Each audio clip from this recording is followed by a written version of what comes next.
Много изследвания показват, че връзката, която детето прави с майка си, игра ролята на матрица за начина, по който по-късно то ще общува с другите хора и ще създава връзки.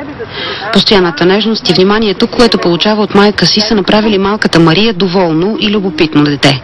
Майката от самото раждане на детето непрекъснато е с него по 24 часа. И всеки, който около мене ми казва, това дете е супер спокойно. Спокойно, защото непрекъснато и говоря, непрекъснато я гушкам, непрекъснато и обяснявам нещо. Въпреки, че не е специалист, Петя е осъзнала, че постоянната връзка помага за развитието на дъщеря й.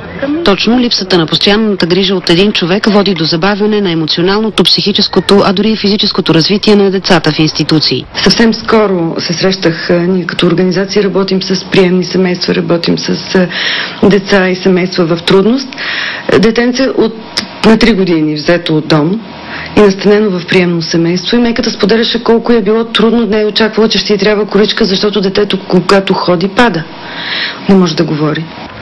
Според последните изследвания на учените, отсъствието на добра грижа за детето до 3-та му година може да доведе до изменения в мозъка, заради които детето може да стане импулсивно, агресивно, тревожно и дори хиперактивно. Често, когато станат големи, тези деца трудно създават приятелства, защото имат проблем с съпричастността и разбирането на другия.